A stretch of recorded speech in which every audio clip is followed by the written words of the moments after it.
podcaster tent revival guy, right? With the merchandise branded with his name and the bottles of snake oil that he'll sell you and the children's books about Donald Trump being a king. That is who Donald Trump puts in charge of the FBI.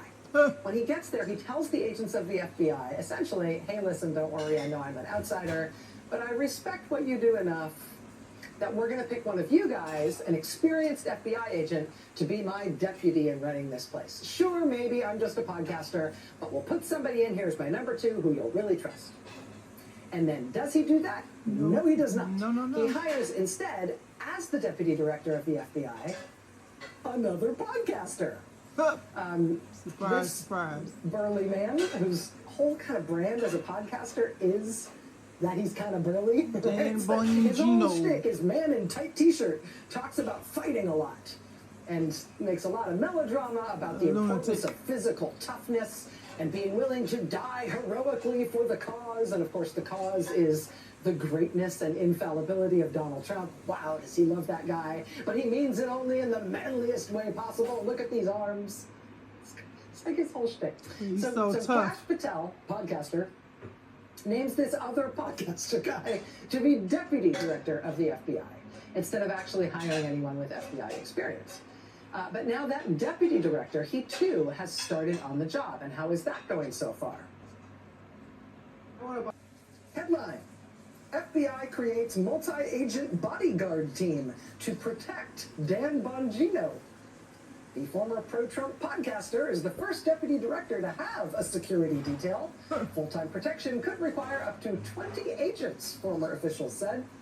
Quote, in a break from past practice, in which the Bureau's number two officials have not had security details, the FBI has now issued a call for agents to serve as bodyguards for Deputy Director Dan Bongino. Wow. The FBI canvass sought agents willing to relocate for 30 days of temporary duty to protect Dan Bongino 24 hours a day. From his shadow. Full-time protection could require as many as 20 agents. Wow. The previous deputy director was assigned a single agent part-time to accompany him to certain events. He had full detail only when he traveled overseas. Wow.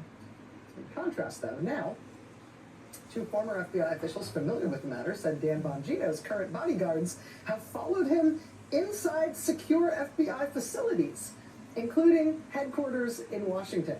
What are these people in there for? They said directors typically walk around FBI headquarters without their security details.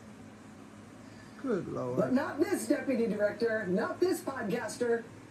He wants the full 24 hours, 20-man team surrounding him at all times, including while he's walking around inside the FBI building. Wow. Because, what? Scared of what? Right. Creaking sounds? Right. Is there any chance you just hate to be alone?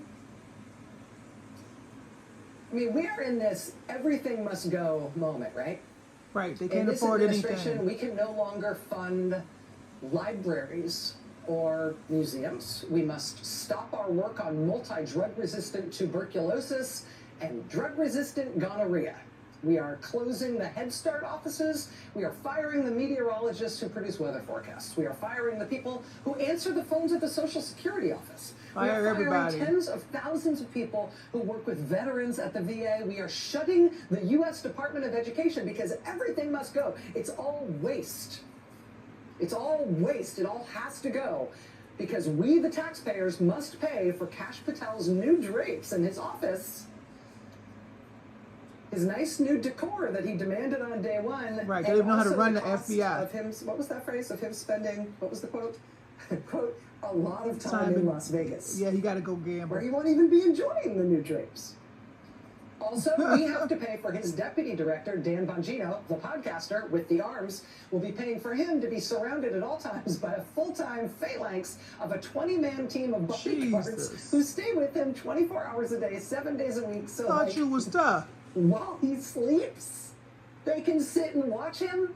And while he's inside the FBI headquarters building at work, inside, they will be there surrounding him in case, like, he has to get up and go potty or something. There's a team that can take him.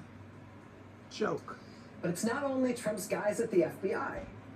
The cabinet secretary who wants his cookies freshly baked. Trump administration Interior Secretary Doug Burgum likes More chocolate important chip shit. cookies, preferably freshly baked and still warm.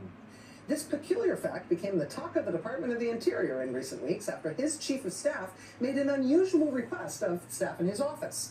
Quote, learn to regularly bake cookies for Secretary Burgum and his guests using the industrial ovens at the department headquarters. These people are a joke.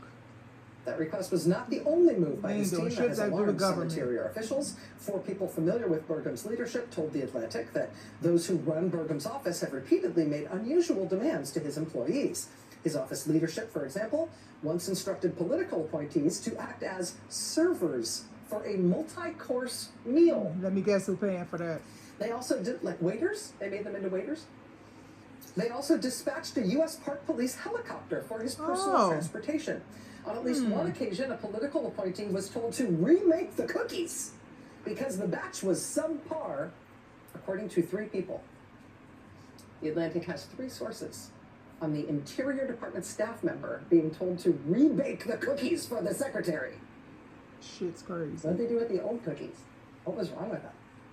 Is there anything you could do to cookies that would be that bad?